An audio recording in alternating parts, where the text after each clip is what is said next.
അങ്ങോട്ട് പിടിച്ചാണ്ടല്ലോ. ആ സ്വർഗം, അടിപൊളി. അതന്നെ, നമ്മുടെ മാങ്ങാ പ്രേമികൾക്ക് ഇതൊരു സ്വർഗം തന്നെ. അപ്പൊ നമ്മുടെ ഈ സ്വർഗത്തിന്റെ പേരാണ് മാംഗോ സോർബറ്റ്. ഇതുണ്ടാക്കാൻ ഭയങ്കര സിമ്പിളാടോ. അതിനാദ്യം പഴുത്ത മാങ്ങയെടുത്ത് തോലൊക്കെ കളഞ്ഞ് ചെറിയ കഷ്ണങ്ങളായി അരിഞ്ഞെടുക്കുക. ശേഷം ഇതുപോലൊരു കവറിലിട്ട് ഒരു ബോക്സിലാക്കി ഓവർനൈറ്റ് ഫ്രീസ് ചെയ്യാം. അങ്ങനെ നമ്മുടെ മാങ്ങ രാവിലെ എടുക്കുമ്പോൾ കല്ല് പോലെ ആയി കിട്ടും. ശേഷം ഈ മാങ്ങാക്കട്ടയിലോട്ട് കുറച്ച് തൈര് ഒഴിക്കുക.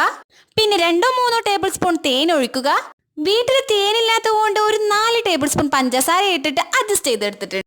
ഇനി ഒരു സ്ക്വീസ് ഓഫ് ലെമണും കൂടി ചേർത്ത് നന്നായി മിക്സിയിലിട്ട് അരച്ചെടുക്കാം. അരച്ച ഉടനെ തന്നെ നമ്മുടെ മാംഗോ സോർബറ്റ് കഴിക്കാട്ടോ. പക്ഷെ ഞാൻ വീണ്ടും അതേ ബോക്സിലാക്കി ഒരു 15 മിനിറ്റും കൂടി ഫ്രീസ് ചെയ്തിട്ടാണ് കേട്ടോ കഴിക്കണത്. അപ്പൊ വേഗം ഉണ്ടാക്കിക്കോ മക്കളെ, കുട്ടികളെ പറ്റിക്കാൻ പറ്റിയ സംഭവമാണ് ഇത്. പിന്നെ ഒരു കാര്യം, നമ്മുടെ ചാനൽ ആദ്യമായിട്ട് കാണുകയാണെങ്കിൽ ലൈക്ക് ചെയ്യാനും ഷെയർ ചെയ്യാനും സബ്സ്ക്രൈബ് ചെയ്യാനൊന്നും മറക്കല്ലേ. അപ്പൊ അടുത്ത വീഡിയോയുമായി കാണാം.